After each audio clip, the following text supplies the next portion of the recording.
दक्षिण भारत के महिलारोपिया नामक नगर में भगवान शिव का एक प्राचीन मंदिर था। मंदिर की देखभाल, पूजा पाठ और अन्य समस्त कार्यों की जिम्मेदारी एक साधु के जिम्मे थी, जो उसी मंदिर के प्रांगण में स्थित एक कक्ष में रहा करता था।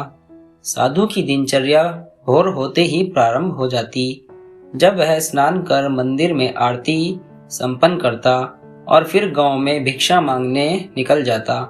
गांव के लोग साधु को बहुत मानते थे, इसलिए भिक्षा में अपने सामर्थ्य से अधिक ही दिया करते थे। साधु भिक्षा में प्राप्त अनाज से स्वयं के लिए भोजन बनाता, कुछ मंदिर में काम करने वाले निर्धन मजदूरों में बांट देता और एक शेष पात्र में सुरक्षित रख देता था। उसी मंदिर के प्रांगण में एक चूहा भी बिल बनाकर रहता था। वह रोज रात साधु के कक्ष में आता और पात्र में रखे अनाज में से कुछ अनाज चुरा लेता। जब साधु को चूहे की करतूत के बारे में ज्ञात हुआ, तो वह पात्र को एक ऊंचे स्थान पर लटकाकर रखने लगा। लेकिन इसके बाद भी चूहा किसी न किसी तरह पात्र तक पहुंच जाता। उसमें इतनी शक्ति थी कि वह छलांग लगाकर इतनी ऊंचाई पर रखे पात्र तक आसानी से पहुंच जाता था।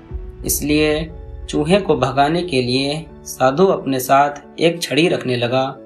जब भी चूहा पात्र के पास पहुंचने का प्रयास करता, वह छड़ी से वार कर उसे भगाने का प्रयास करता। हालांकि बहुत प्रयासों के बावजूद अवसर पाकर चूहा कुछ न कुछ पात्र से चुरा ही लेता था। एक दिन एक सन्यासी मंदिर में दर्शन के लिए आए। वे साधु से मिलने उसके कक्ष में गए। साधु ने उनका स्वागत किया और दोनों बैठकर वार्तालाप करने लगे, परंतु साधु का पूरा ध्यान सन्यासी की बातों में नहीं था। वह हाथ में छड़ी पकड़े हुए था और उससे बार बार जमीन को ठोक रहा था। अपनी बातों के प्रति साधु का विरक्त भाव देख सन्यासी क्रुद्ध हो गए और बोले, प्रतीत होता है कि मेरे आगमन से तुम्हें कोई प्रसन्नता नहीं हुई।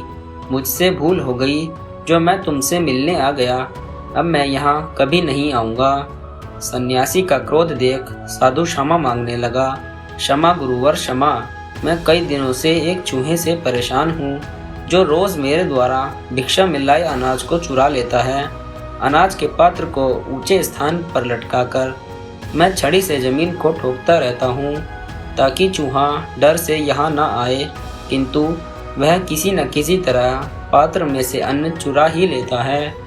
उस चूहे के कारण मैं आपकी ओर पूर्णतः ध्यान नहीं दे पाया, क्षमा करें। सन्यासी साधु की परेशानी समझ गया और बोला, अवश्य ही वह चूहा शक्तिशाली है, तभी इतने ऊंचाई पर रखे पात्र तक छलांग लगाकर अन्न चुरा लेता है। हमें उसकी शक्ति के पीछे का रहस्य पता करना होगा। शक्ति का रहस्य? साधु बोला, हाँ, उस चूहे ने अवश्य कहीं अनाज संचित कर रखा होगा। वही उसके आत्मविश्वास का कारण है। उससे ही उसका भयहीन है और शक्ति का अनुभव करता है और इतना ऊंचा कूद पाता है। साधु और सन्यासी इस निष्कर्ष पर पहुंचे कि किसी भी तरह चूहे के बिल को ढूंढना होगा और उसके अनाज के भंडार तक पहुंचना होगा। अगली सुबह दोनों ने चूहे का पीछा करने का निश्चय किया। प्रातः दोनों चूहे का पीछा करते हुए उसके बिल के प्रवेश द्वार तक पहुंच गए। सन्यासी ने साधु से कहा, इस बिल की खुदाई करो। साधु ने कुछ मजदूरों को बुलवाया। फिर उस समय जब चूहा बिल में नहीं था, मजदूरों द्वारा बिल की खुदाई की गई। खुदाई में वहां अनाज का विशाल भंडार मिला, जो चूहे द्वारा चुराकर वहां एकत्रित किया गया था। सन्यासी के कहने पर साधु ने वह सारा अनाज वहां से हटवा दिया। इधर जब चूहा अपने बिल में लौटा, तो सारा अनाज नदारद देख दुखी हो गया। उसका सारा आत्मविश्वास चला गया। कुछ दिनों तक वह साधु के पात्र में से अनाज चुराने नहीं गया, किंतु वह कब तक भूखा रहता। एक दिन अपना आत्मविश्वास बटोरकर वह साधु के कक्ष में गया और वहां छत पर लटके अनाज के पात्र तक पहुंचने के लिए छलांग लगाने लगा, किंतु उसकी शक्ति क्षीण हो चुकी थी। कई बार छलांग लगाने पर भी वह पात्र तक नहीं पहुंच पाया। अवसर देख साधु ने उस पर छड़ी से जोरदार वार किया। चूहा किसी तरह अपने प्राण बचाकर घायल अवस्था में वहां से भागा। उसके बाद वह कभी मंदिर में नहीं गया और ना ही साधु के कक्ष में।